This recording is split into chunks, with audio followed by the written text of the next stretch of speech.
Oke, assalamualaikum warahmatullahi wabarakatuh. Berjumpa kembali dengan saya Andri di channel Prof Muda. Untuk hari ini saya akan memaparkan materi mengenai gelombang cahaya. Nah, yang pertama yang akan kita pelajari di materi mengenai gelombang cahaya itu apa sih yang dimaksud dengan cahaya itu sendiri ya, definisi dari cahaya. Cahaya secara fisika kita definisikan sebagai gelombang elektromagnetik yang memiliki spektrum warna yang berbeda satu sama lain. Nah, nanti setiap warna pada spektrum tersebut memiliki energi, frekuensi, dan panjang gelombang yang berbeda-beda. Nah, makanya karena dia memiliki frekuensi dan panjang gelombang berbeda, maka energinya juga akan berbeda karena energi cahaya ini bergantung pada frekuensi dan juga panjang gelombangnya, bukan pada intensitas dari cahaya itu sendiri. Nah, yang pertama kita pelajari adalah sifat-sifat dari gelombang cahaya. Di sini ada di slide ini sudah jelas dituliskan ya beberapa sifat-sifat dari gelombang cahaya. Yang pertama, sifat dari gelombang cahaya adalah dapat merambat dalam ruang hampa, itu yang pertama. Artinya cahaya ini tergolong ke dalam gelombang elektromagnetik kan dia bisa merambat di ruang hampa. Sebab kalau dia eh, kalau cahaya itu kalau di luar angkasa ya itu dapat merambat, padahal di luar angkasa itu tidak ada medium, maka bisa dikatakan di luar angkasa itu cahaya itu bisa merambat, itu cahaya matahari ya. Kemudian yang kedua merupakan gelombang transversal ya. Yang ketiga dapat mengalami polarisasi. Apa itu polarisasi?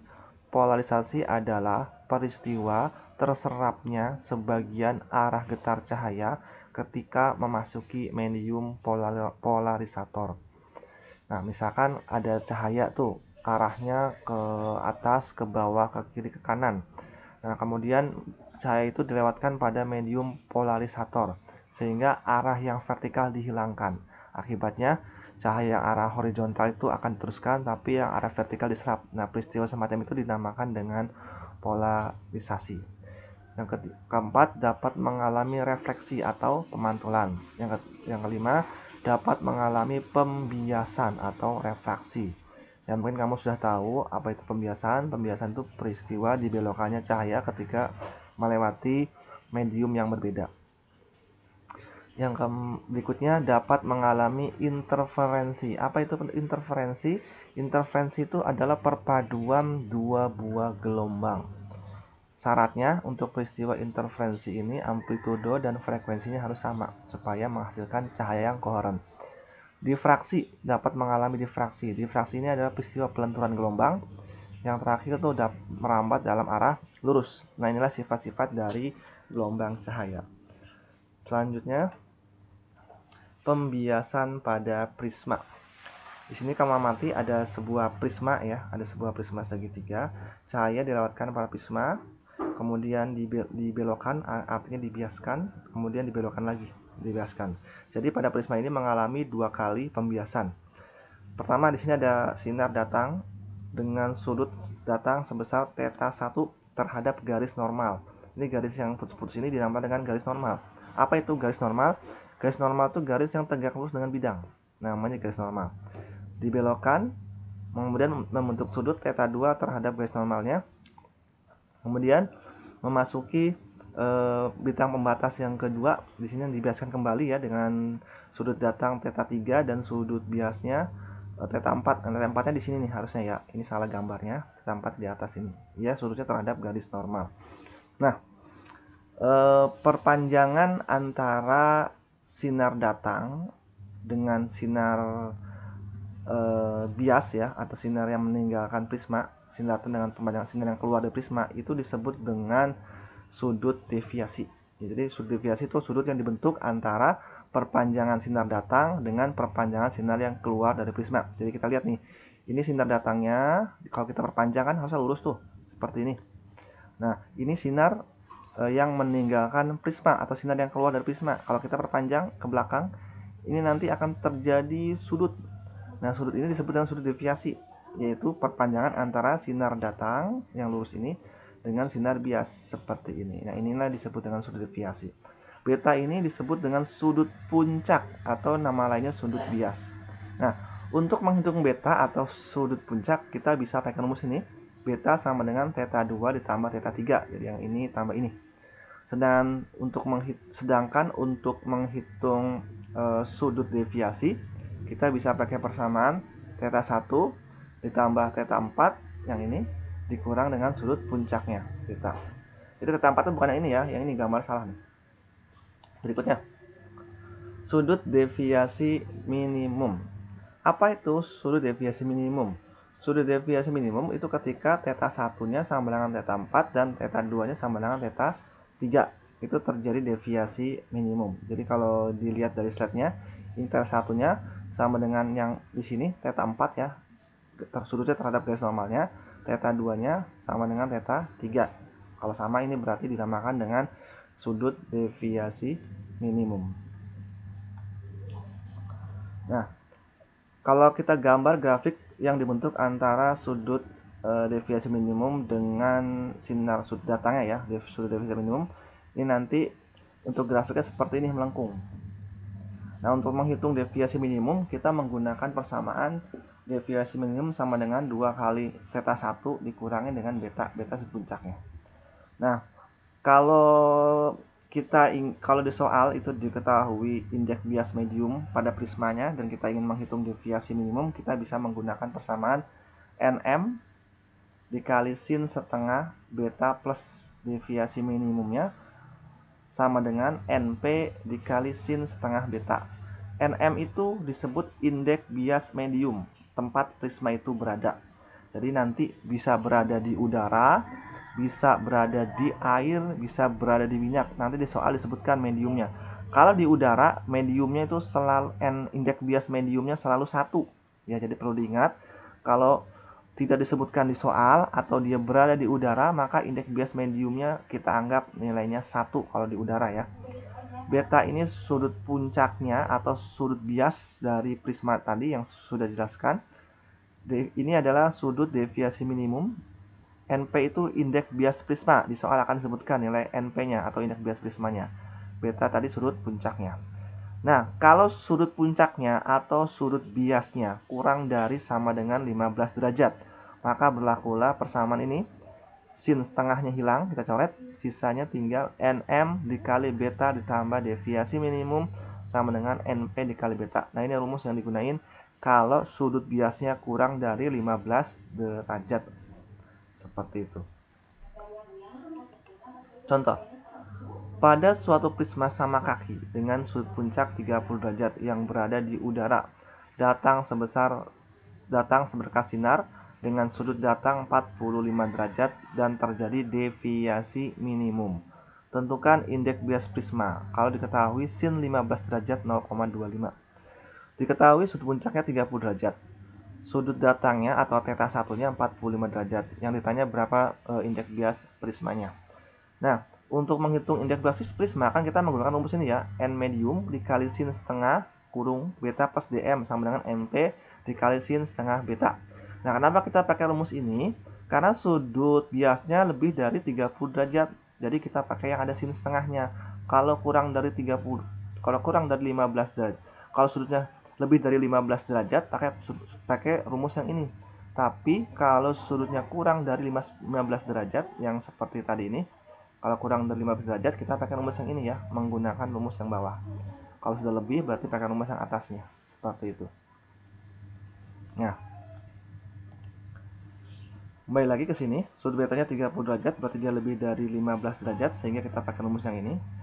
Nah, dari rumus ini bisa kita lihat sudut indeks bias mediumnya kita anggap 1 karena tidak disebutkan di soal, berarti kita anggap prismanya berada di udara.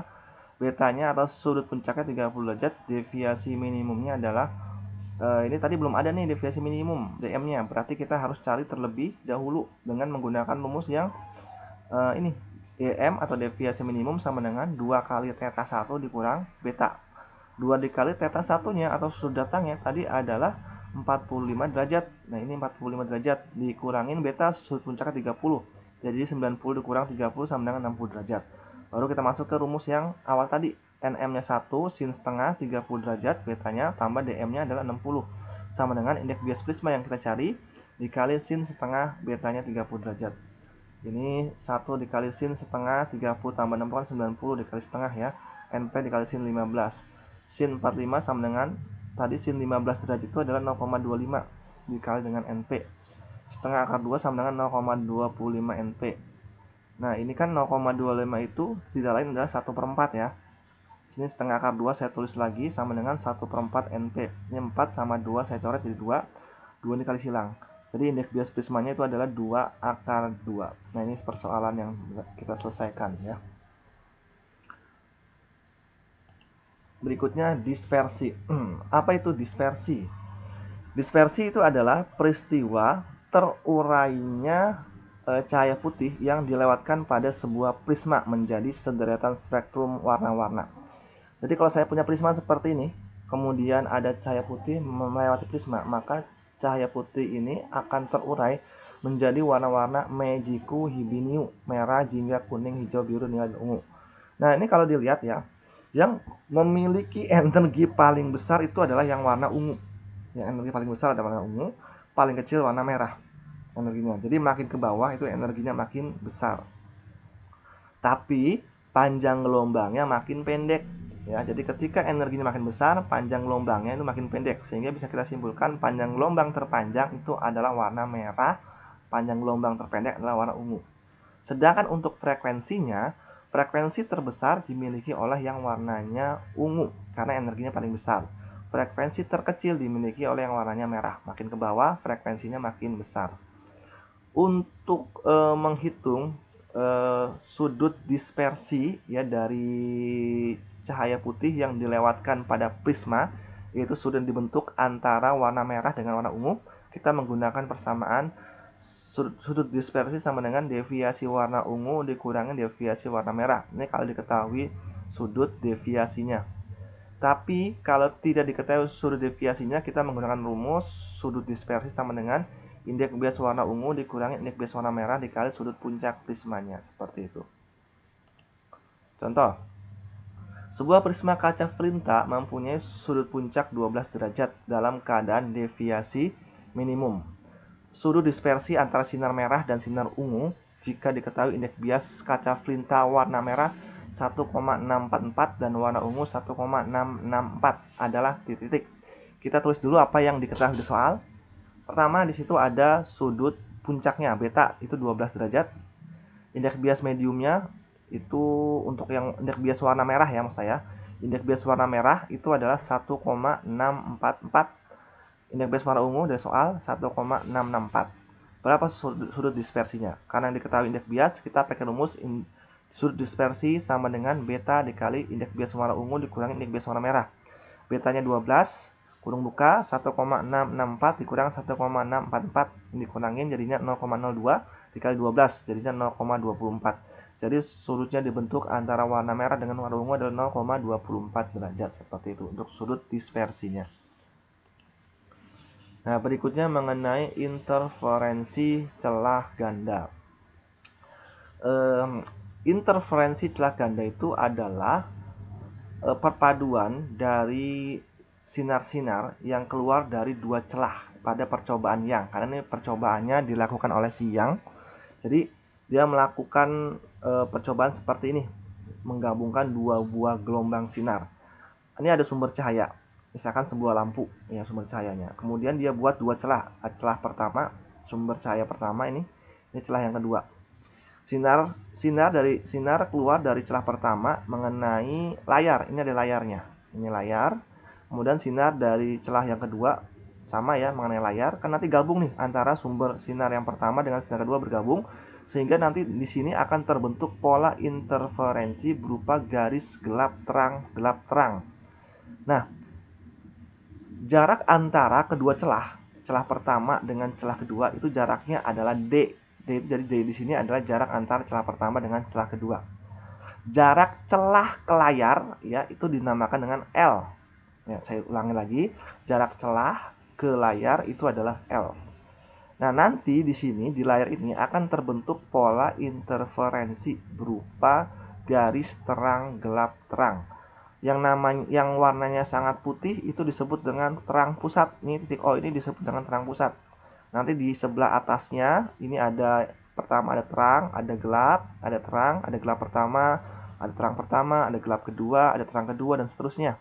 Yang ke bawah juga sama, ada gelap pertama, ada terang pertama, ada terang kedua, ada gelap kedua, dan seterusnya. Nah, jarak antara gelap atau terang ke terang pusat dinamakan dengan P. Misalkan di sini terjadi pola gelap, maka jarak dari sini ke terang pusat dinamakan dengan P. Atau di sini terjadi warna terang, maka jarak terang ke titik pusatnya, titik O-nya, terang pusatnya itu adalah P. Nah, kalau dia membentuk sudut sebesar theta, sudut deviasinya, maka untuk pola yang terang kita menggunakan rumus D sin theta sama dengan N kali lambda. Kalau di soal diketahui theta-nya atau sudut deviasinya. Dengan D ini tadi sudah dijelaskan, tadi adalah jarak antar celah satu dengan celah yang kedua. Theta ini adalah sudut deviasinya, N adalah orde. Jadi nanti untuk orde itu misalkan ya, terang kelima berarti N-nya adalah 5. Terang kedua berarti N-nya adalah 2. Terang pertama berarti N-nya adalah 1. Jadi ngikutin ya, N itu adalah ordenya, terangnya. Lambda adalah panjang gelombang. Kalau di soal diketahui jarak layarnya, kemudian yang ditanya adalah P-nya. P itu jarak terang ke terang pusat ya. Itu kita gunakan rumus D kali P per L sama dengan N kali lambda. Lambdanya panjang gelombang. Sedangkan untuk pola yang gelap, kita pakai rumus D sin theta sama dengan N min setengah lambda.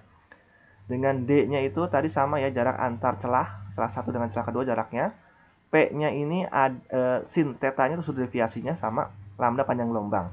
Kalau P untuk kalau yang diketahuinya jarak celah layar, kita pakai rumus yang kedua untuk pola yang gelap, yaitu dP per L kali sama dengan N dikurang setengah kali lambda. Lambdanya panjang gelombang. Perlu diingat di sini, di soal nanti akan dijelaskan pola apa yang terjadi, apakah ada pola terang atau pola gelap. Jadi nanti kamu tinggal menyesuaikan rumusnya. Kalau yang ditanya pola terang pakai rumus yang terang, kalau ditanya pola yang gelap pakai rumus yang gelap. Contohnya, pada percobaan yang digunakan dua celah sempit yang berjarak 0,3 mm satu dengan yang lainnya. Jika jarak layar dengan celah adalah 1 meter dan jarak garis terang pertama dari terang pusat 1,5 mm, maka panjang gelombang cahaya adalah titik-titik. Langkah pertama, kamu harus menulis dulu apa yang diketahui dari soalnya. Pertama, dikatakan pada percobaan yang itu bercelah ganda ya, celahnya ada 2 disebut dengan celah ganda. Itu digunakan dua celah sempit yang jaraknya 0,3 mm. Ini kan jarak antar celah ya. Kalau jarak antar celah namanya D tadi. D-nya 0,3 mm atau diubah ke meter. 3 kali 10 pangkat min 4 meter. Jarak celah layar di soal itu adalah 1 meter. Itu adalah L. Jarak garis terang pertama. Nah, ada kata 5, terang pertama berarti N-nya atau ordenya adalah 1. Terang pertama dari terang pusat 1,5 mm. Jaraknya P-nya berarti 1,5 mm, yaitu jarak terang yang ditinjau, itu terang pertama ke terang pusat itu 1,5 mm, diubah ke meter jadinya 1,5 kali 10 pangkat min 3 meter. Maka berapa panjang gelombang cahayanya?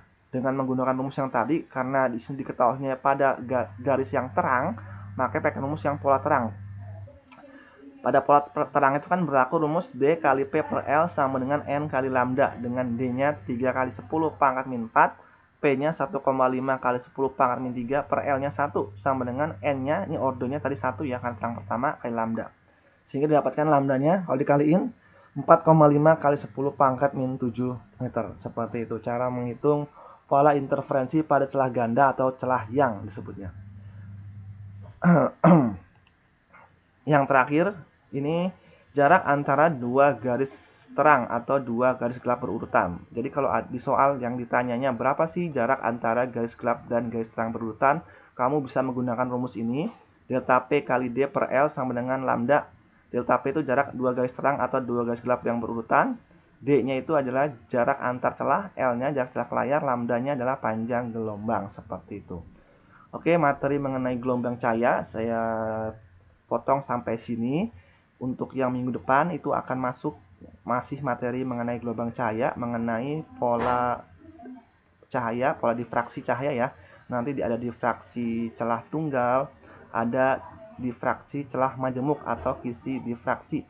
Kemudian ada cincin Newton juga, sama pembiasan pada lapisan tipis serta polarisasi seperti itu.